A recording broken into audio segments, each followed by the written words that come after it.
성경 말씀 사도행전 14장 8절에서 18절 말씀 우리 한 음성으로 합독하도록 하겠습니다.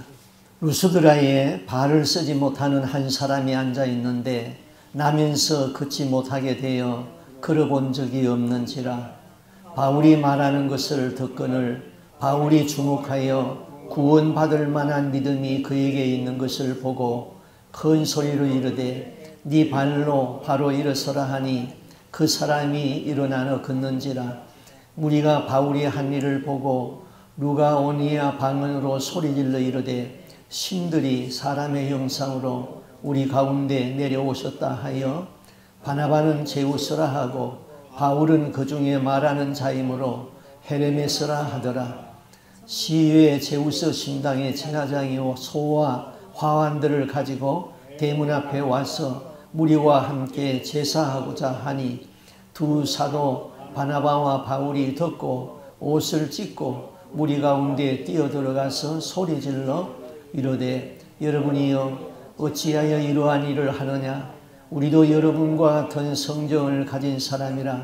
여러분에게 복음을 전하는 것은 이런 헛된 일을 버리고 천지와 바다와 그 가운데 만물을 지으시고 살아계신 하나님께로 돌아오게 함이라.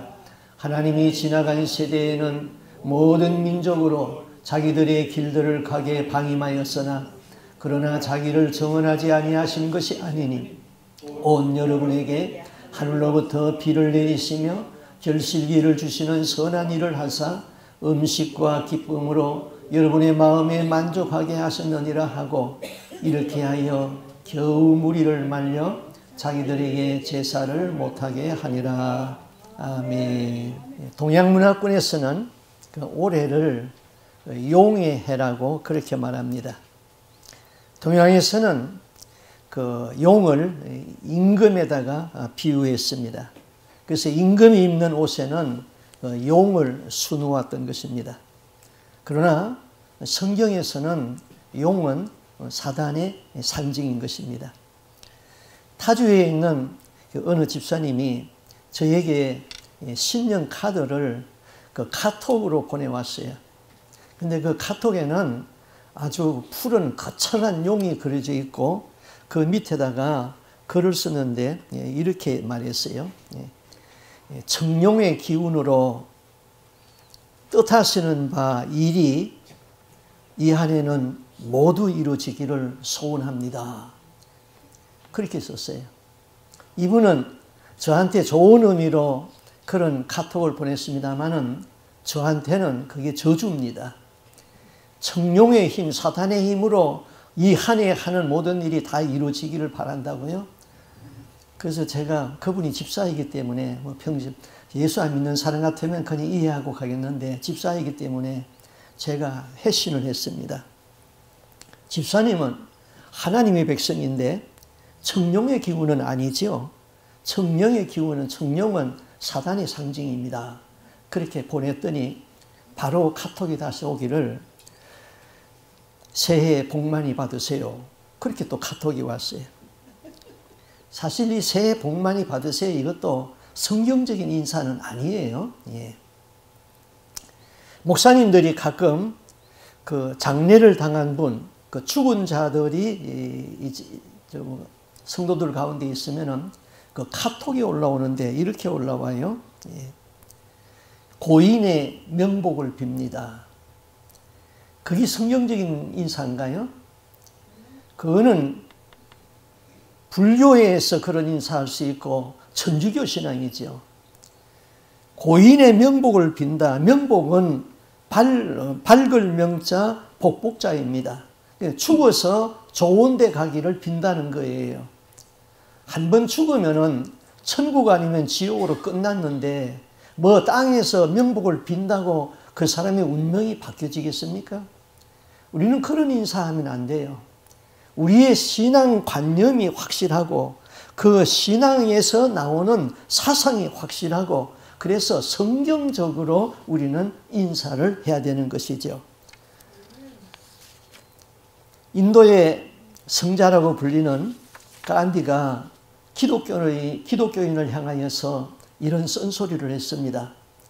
당신들이 믿는 예수는 좋다. 그러나 기독교인들은 싫다. 당신들 기독교인들은 당신들이 믿는 그리스도와 너무나 다르다 그랬습니다.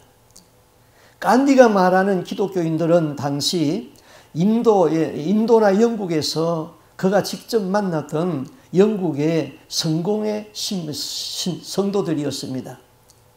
간디는 왜 예수는 좋지만은 예수 그리스도를 믿는 그리스도인들은 싫다고 했습니까?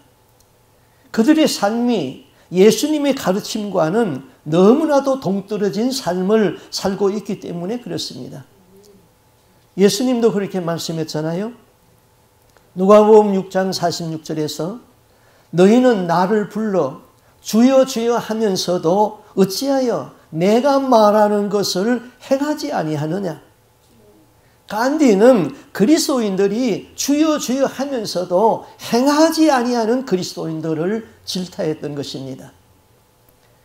우리가 마태복음에 읽어보면은 마태복음 25장에 이런 이야기가 있죠. 마지막 때에 많은 사람이 하나님 앞에 나와서 심판을 받습니다. 심판주 되시는 예수님이 천국에 들어갈 사람과 지옥에 들어갈 사람을 나누었습니다. 그런데 지옥에 들어갈 사람, 왼편에 있는 사람들에게 이렇게 말합니다. 저주를 받은 자들아, 나를 떠나서 마귀와 그 사자들을 위하여 예비한 영원한 불에 들어가라. 너희는 내가 죽일 때에 먹을 것을 주지 아니하였고 목마를 때에 마시게 하지 아니하였다. 나그네 되었을 때에 영접하지 아니하였고 벗었을 때에 너희는 옷 입히지 아니하였다. 병들었을 때에 옥에 갇혔을 때에 돌아보지 아니하였느니라. 그때 이 말을 들은 사람들이 이렇게 반론을 합니다. 주여, 우리가 어느 때에 주님이 줄이신 것이나 목마른 것이나 나그네 된 것이나 벗으신 것이나 병드신 것이나 옥에 갇힌 것을 보고 공양하지 아니했습니까? 주님은 말씀하시기를 지극히 작은 자에게 한 것이 곧 내게 한 것이라 그랬습니다. 자, 주여, 우리가 어느 때에 주의 줄이신 것이나 목마른 것이나 나그네 되어진 것이나 벗으신 것이나 병드신 것이나 옥에 갇힌 것을 보고 공양치 아니했습니까? 이 사람들은 공양했다는 거예요. 선을 베풀었다는 겁니다. 이 사람들이 누굽니까? 교회 안에 있는 사람들이에요. 나는 주님께 충성했다고 했습니다. 그런데 왜 주님을 모른다고 하셨죠? 자기의 의를 드러냈기 때문입니다. 내 힘으로 한 것 같이 예수 공로가 아닌 자기의 의로 한 것이지요. 요한복음 8장 44절에서 예수님이 이렇게 말씀했습니다. 마귀는 거짓을 말할 때마다 제 것으로 말하나니 이는 그가 거짓말쟁이요 거짓의 아비가 되었음이니라. 마귀는 항상 하나님의 것을 가지고 제 것으로 한다고 그랬습니다. 자, 내가 가진 생명, 나에게 주신 건강, 나에게 주신 이 물질, 이 모든 것은 하나님으로부터 주어진 것입니다. 그런데 그것을 마치 내 것인 양 한다면은 그것은 마귀의 속성이라는 것이지요. 그래서 주님은 내가 너의 행한 일을 모른다는 것입니다. 신앙은 자기의 공로를 완전히 부정하는 것입니다. 나를 내세우고 있는 한 아직도 신앙이 덜 된 사람입니다. 내 의가 남아있는 한 예수 믿어도 바른 신앙을 가질 수가 없습니다. 자기의 의가 있는 한, 이 교만이 있는 한 신앙이 성장할 수가 없습니다. 자기에 대한 완전한 부정이 있고 난 다음에 긍정이 있는 것이죠. 급으로 말하면은 24K가 순금이라면은 18K는 24개 중에 6개는 불순물이라는 것이지요. 믿음은 불순물이 완전히 빼내고 완전한 순금을 요구하는 것이죠. 오늘 성경에 보니까 바울이 루스드라라는 도시에서 설교하는데 무리 가운데 선천적 신체 장애자가 있었습니다. 그 사람이 바울이 전하는 말을 열심히 듣고 있습니다. 그런데 이 안전병이 된 이 사람에 대해서 성경은 계속 이렇게 말합니다. 발을 쓰지 못하는 사람이었다. 나면서부터 안전병이었다. 걸어본 적이 없다. 뭐 나면서부터 안전병이었으면 걸어본 적이 없는 거 당연하지 않습니까? 그런데 왜 이렇게 자꾸 안전병이 된 사실을 강조합니까? 여기에 신학적인 중요한 의미가 있는 것이죠. 자기를 완전히 부정하는 데서 완전한 긍정이 있다는 것입니다. 아직도 내 것이 있고 내 자아가 남아있고 내 선이 남아있고 내 의라는 것이 내게 남아있는 한 그거는 신앙으로 덜 되었다는 것이죠. 이 사람이 바울이 전하는 복음을 듣습니다. 오늘 9절에 보니까 바울의 말하는 것을 듣거늘 바울이 주목하여 본즉 구원받을 만한 믿음이 그에게 있는 것을 보고 그랬습니다. 여기 듣는다는 말은 헬라 원문에는 아쿠오라는 단어를 사용했는데 그냥 듣는 것이 아니라 관심을 가지고 듣고 마음을 다해서 듣고 귀를 기울여서 듣고 한 말도 놓치지 않고 듣고 있다는 것이죠. 바울이 그 사람을 주목하여 보니까 구원받을 만한 믿음이 있다는 것이 보였습니다. 이 사람은 듣는 자세가 좋았습니다. 바울의 말에 심취해서 들었습니다. 들으면서 완전히 자기의 불행을 잊어버렸습니다. 나는 길거리에 앉아서 얻어먹고 있었다. 사람들이 나를 조롱하고 멸시하는 눈으로 보았다. 내가 일어서지 못하여 엉덩이로 기어다닐 적에 너무 비참하여서 죽고 싶었다. 죽으려고 자살도 시도했었다. 내가 왜 이 모양으로 태어났는가? 나는 하늘을 원망하고 부모를 원망하기도 했다. 이 사회는 왜 이렇게 비정한가? 그는 이런 것들을 다 잊어버렸습니다. 바울이 보니 그에게 구원받을 만한 믿음이 있는 것을 보았습니다. 믿음이라는 것이 보입니까? 믿음은 형이상학적인 것입니다. 그런데 바울은 이 사람에게서 구원받을 만한 믿음이 있다는 것을 보았습니다. 믿음은 추상명사로서 눈에 보이지 않습니다. 그러나 믿음을 가진 사람의 행함을 보면은 믿음이 눈에 보입니다. 그 사람이 하는 말을 들으면은 믿음이 보입니다. 그 사람의 행동을 보면은 믿음의 증거가 있습니다. 믿음은 보이지 아니하지만은 증거는 눈에 보인다 이것입니다. 히브리서에서는 믿음은 보지 못하는 것에 대한 실상이라고 그랬죠. 믿음으로 온 세상이 하나님이 창조하였다는 것을 알 수 있습니다. 믿음으로 귀신을 명령하니까 귀신이 떠나봅니다. 믿음의 능력이 따릅니다. 믿음에는 큰 믿음이 있고 작은 믿음이 있고 칭찬받는 믿음이 있고 책망받는 믿음이 있습니다. 예수님은 이스라엘의 한 백부장을 보고 믿음을 이렇게 칭찬했잖아요. 내가 진실로 너에게 말한다. 이스라엘 중에 아무도 이만한 믿음을 보지 못하였다. 이 믿음은 약한 믿음도 있습니다. 의심하는 믿음도 있습니다. 믿음이 없이는 하나님을 기쁘시게 할 수 없다 그랬습니다. 그런데 성경은 믿음은 모든 사람의 것이 아니라 그랬습니다. 믿음은 하나님이 주시는 선물입니다. 그러면 누구에게 믿음을 줍니까? 로마서에 믿음은 들음에서 나며 들음은 그리스도의 말씀으로 말미암느니라. 말씀을 듣고 말씀을 사모하는 자들에게 하나님은 믿음을 선물로 준다 이것이죠. 그런데 예수님이 이렇게 경고했습니다. 누가복음 18장 8절에 인자가 올 때에 세상에서 믿음을 보겠느냐. 세상은 갈수록 자꾸 믿음 있는 생활을 못할 수 있도록 세상이 변하고 마지막 주님이 오실 적에는 믿음 있는 사람을 볼 수 없다는 것이지요. 바울이 구원받을 만한 믿음이 있는 것을 보았다. 그 믿음이 무슨 믿음일까요? 바울이 말합니다.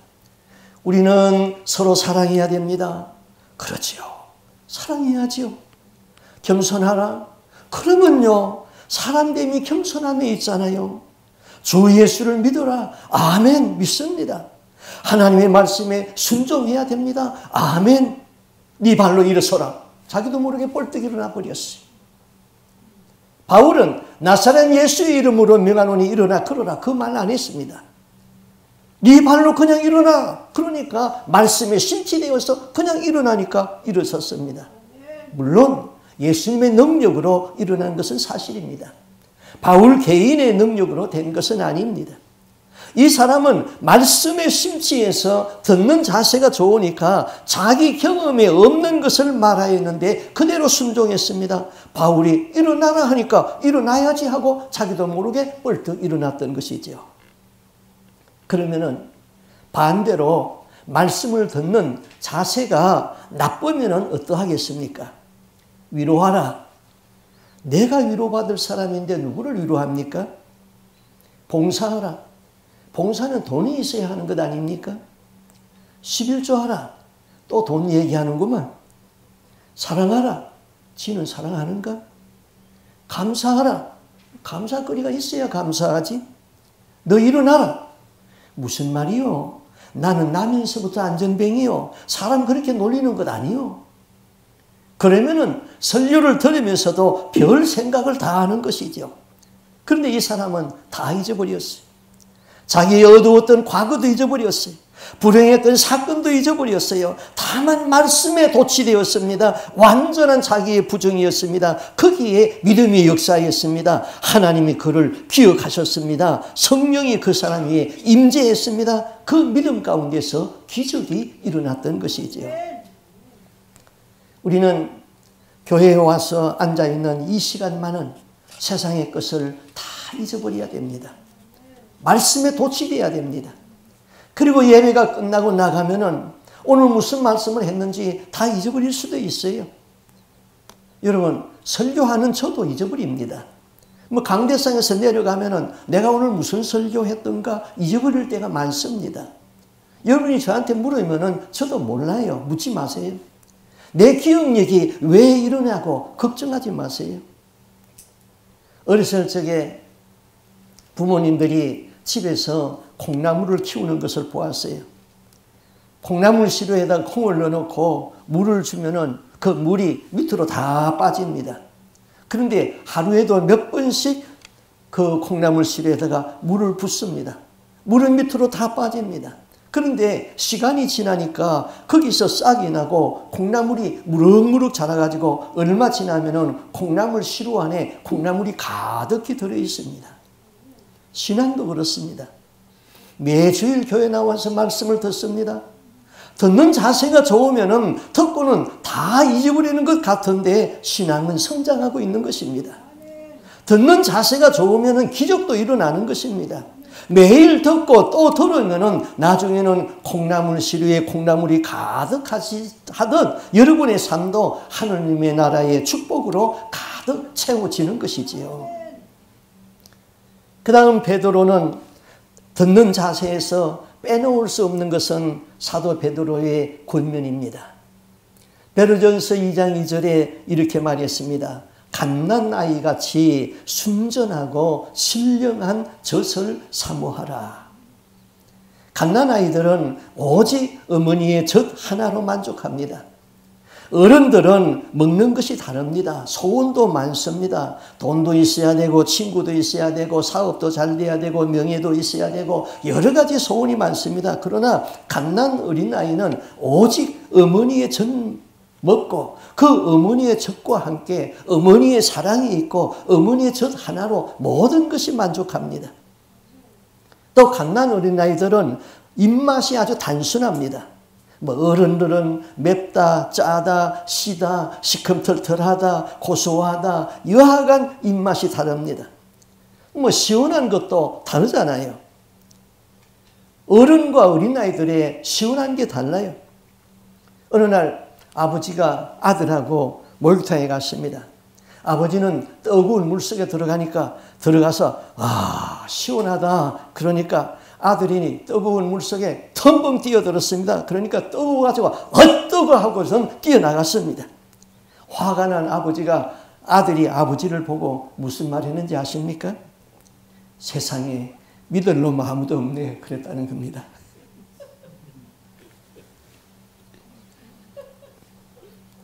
건강한 사람은 그의 식욕을 보면 압니다.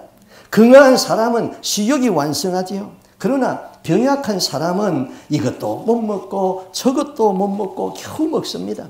젊어서는 뭐든지 그렇게 맛있었는데 병들면은 입맛이 소태맛입니다. 믿음은 하나님의 말씀에 대한 입맛과 정비례 합니다. 하나님의 말씀을 듣는 것이 좋고 주의를 기다려진다면 이 사람은 믿음에서 병나지 아니한 건강한 사람입니다.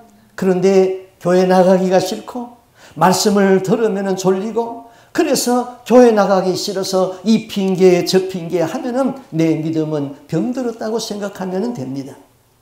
그리고 말씀을 들을 때에 판단이 많으면은 교회 나오는 것이 괴롭게 되는 것이죠. 시편 기자는 하나님의 말씀을 사모하면서 주의 말씀이 어찌 그리 단지 송이꿀보다 더 달다 그랬습니다. 베드로는 갓난아이같이 신령하고 순전한 적 곧 하나님의 말씀을 사모하라 그랬습니다. 아이는 젖 하나로 만족합니다. 오직 하나님 말씀으로 만족하는 신앙이 좋은 신앙이지요. 신앙에는 용사가 없습니다. 아무리 신앙이 좋고 순수하였던 사람도 오랫동안 하나님의 말씀을 먹지 못하면 그 영이 병들게 되어 있습니다. 그래서 원망이 나오고 불평이 나오고 거기서 기쁨이 없어지게 되는 것이지요. 사람은 배고프면 사소한 것 가지고 싸우게 되어 있습니다. 우리 속담에 쌀떡에서 인심난다 그랬잖아요. 양식이 풍족하면은 이 사람 저 사람 나누어 줄 수 있습니다. 거기서 인심을 얻게 됩니다. 그런데 배고프면은 사소한 것 가지고 싸웁니다. 어떤 인류학자가 먹을 것이 없는 원주민들을 연구하여 보았는데 늘 배가 고픈 원주민은 성격이 사납고 난폭하고 잘 싸운다는 것이죠. 신앙의 거장이 되고 나에게 하나님의 말씀이 풍성하고 은혜가 있으면은 모든 것이 넘쳐서 모든 것을 수용할 수 있게 되는 것이지요.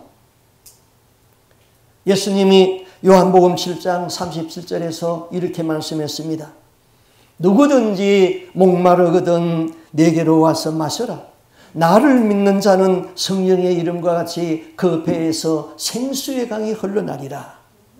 성령을 받으면은 내게서 넘쳐 흘러서 다른 사람에게 줄 것이 있다는 것입니다. 예수의 영향을 사람들에게 줄 수 있다는 것이죠. 바울은 나면서부터 지체부자유로 태어난 이 사람을 고쳤습니다. 그러니까 그곳에 있던 사람들이 이런 하늘의 신들이 하는 것이지 사람이 어떻게 이런 일을 할 수 있느냐. 그래서 이 바울과 바나바를 신이라고 생각했습니다. 신들이 사람의 모양으로 우리 가운데 내려왔다 그랬습니다. 그래서 신전의 제사장이 제사에 쓸 소를 끌고 오고 신전에 바칠 화관을 가지고 왔습니다. 그들은 바울과 바나바를 흠의 신과 스스 신이라고 생각했습니다. 그리고 바울과 바나바를 신으로 추대하고 제사를 드리겠다는 겁니다. 이 이야기의 배경은 이렇습니다. 지금 루스드라고 그랬죠. 그 루스드라 도시에 옛날부터 내려오는 이런 신화가 있었습니다. 아주 오래전 옛날에 이 마을에 제우스라는 신과 헤르메스라는 두 신이 이 동리에 왔다는 것입니다. 제우스 신은 그 헬라 신화에 나오는 12신 중에 가장 우두머리 신으로 그 올림포스 산의 정상에서 세상의 모든 신을 다스리는 신 중의 신이었습니다. 그 로마식으로 말하면은 제우스 신은 주피터입니다. 그리고 헤르메스 신은 제우스 신의 대변자로서 신의 메시지를 받아서 사람들에게 전하는 신탁의 역할을 했다는 것이죠. 그런데 제우스와 헤르메스라는 신이 이 마을에 왔는데 이 마을 사람들이 신이라는 것을 알아보지 못했습니다. 그래서 이 신들을 아주 냉대했습니다. 화가 난 이 신들은 이 마을을 멸망시킬 것을 결정했습니다. 그런데 그 마을의 농부인 빌레몬과 그의 아내 바우기는 이 하늘에서 내려온 신들을 알아보고 자기 집으로 모셔서 잘 대접을 했습니다. 이 신들이 이제 하늘 올라가서 그 동리를 다 멸망을 시키는데 자기를 잘 대접한 이 빌레몬과 바욱이라는 이 사람은 신전에 수문장을 세우고 그들이 죽을 때까지 행복하게 살게 했다는 것이죠. 그리고 그들이 죽었을 적에 거기에 두 그루의 나무가 났는데 지금 서 있는 그 나무라는 것이죠. 자, 그래서 이번에는 하늘에서 신이 내려왔는데 이번에는 틀림없이 이 신을 잘 섬겨가지고 재앙을 면하고 복을 받아야 되겠다. 그래서 제사를 지내려고 소를 끌고 오고 이제 화관을 가지고 왔습니다. 저들이 하는 대로 가만히 있으면 바울과 바나바는 신들이 되는 겁니다. 그러면 그 다음은 어떻게 됩니까? 바나바가 제우스 신이 되어서 주문을 외우고 바울이 헤레메스 신이 되어가지고 신탁의 통역을 하게 됩니다. 부자가 되기를 원하느냐? 너희 아들을 나의 종으로 바쳐라. 병들었느냐? 복채를 갖다 놔라. 처녀가 왔느냐? 너의 정조를 바쳐라. 이단의 교주는 그렇게 해서 이단의 교주가 되는 겁니다. 하나님이 받을 영광을 자기들이 받으면 그렇게 되는 것이죠. 루스드라 사람들은 하늘에서 신들이 내려와 가지고 이 나면서부터 안전병이 된 사람을 고쳤다. 이것은 하늘에서 신들이 사람의 모습으로 온 것이다. 이 신들을 냉대하지 말고 잘 대접해서 신의 축복을 받자. 바울과 바나바는 신의 대접을 받게 되었습니다. 바울과 바나바는 자기의 옷을 찢었다 그랬습니다. 옷을 찢었다는 것은 격렬한 거부와 결단코 용납할 수 없다는 맹세의 표시였습니다. 그리고 소리쳤습니다. 여러분이요, 어찌하여 이러한 일을 합니까? 우리도 너희와 같은 성정을 가진 사람입니다. 너희에게 복음을 전하는 것은 이런 헛된 일을 버리고 천지와 바다와 그 가운데 만유를 지으시고 살아계신 하나님께로 돌아오게 하기 위함입니다. 바울과 실라는 그들을 만류해서 겨우 그런 일을 못하게 했습니다. 우리는 인간의 비인간화를 막아야 됩니다. 인간이 비인간화되어서 동물로 돌아가는 것도 안 되고 인간의 신격화도 막아야 되는 것입니다. 인간이 높아져서 하나님이 받을 영광을 자기가 받으면 아니 되는 것이지요. 사람들에게는 동물성이 있습니다. 동물처럼 잔인하기도 하고 다른 사람을 아주 무참하게 짓밟아버리고 비인격적으로 대우하는 일도 있습니다. 그런가 하면은 또 한 면은 한없이 교만해져 가지고 내가 하나님이 된 것처럼 그들은 피우기도 하는 것이지요. 우리 속에는 이 두 가지 마음이 다 있습니다. 신앙은 사람이 비인간화되어 가지고 동물처럼 된 사람을 인간의 자리에 올려놓게 하는 것이 신앙입니다. 그리고 신앙은 하나님으로 하나님 되게 하는 것이지 인간이 신의 자리에 앉아서 하나님이 받을 영광을 자기가 받으면 아니 되는 것이죠. 1812년에 나폴레옹은 60만 명의 병사를 거느리고 러시아를 침략했습니다. 그는 러시아로 진군하는 과정에서 수많은 동구권의 도시를 약탈했습니다. 그런데 러시아 황제는 나폴레옹의 침략을 받고 아무런 전쟁을 하지 아니하고 그냥 모스크바를 나폴레옹에게 그냥 내어줬습니다. 러시아 군인들과 시민들이 모스크바를 다 떠났습니다. 떠나면서 우물에는 죽은 말들을 넣어가지고 우물물을 마시지 못하게 했습니다. 나폴레옹의 군대는 9월에 모스크바를 전쟁도 하지 아니하고 그냥 접수했습니다. 그런데 10월부터 내몰아치는 러시아의 흑한의 추위를 생각하지 못했습니다. 병사들에게 나누어 줄 수 있는 몇 장의 담요와 장작불로는 이 추위를 견뎌낼 수가 없습니다. 병사는 60만 명인데 방한복도 없습니다. 나폴레옹은 추위를 견디지 못해서 병사들을 그대로 남겨두고 자기만 말을 타고 고국으로 돌아가 버렸습니다. 그 병사들은 고향으로 돌아오면서 거의가 다 동사하고 말았습니다. 나폴레옹의 병사들은 침략할 적에는 약탈자로 침략했습니다. 돌아올 적에는 모두가 거지가 되어 있었습니다. 나폴레옹의 병사들에게 약탈을 당했던 도시들은 병사들에게 문도 열어주지 아니했습니다. 60만 군인들 중에 돌아온 군인은 약 10만 명만이 돌아오고 나머지는 다 죽었습니다. 2년 후에 1814년에 영국과 러시아와 오스트리아와 스웨덴과 스페인, 포르투갈 연합군이 약해진 프랑스를 공격했습니다. 나폴레옹은 패전하고 포로가 되었습니다. 그는 지중해 연합 엘바섬에 귀향사를 했습니다. 9개월 후에 나폴레옹은 거기서 탈출합니다. 그리고 프랑스 군부의 지지를 받아서 다시 황제에 올랐습니다. 그 다음에 1815년에 나폴레옹은 남은 군대 12만 5천 명을 동원해서 영국의 웰링턴 장군이 지휘하는 연합군과 맞서서 전쟁을 하게 됩니다.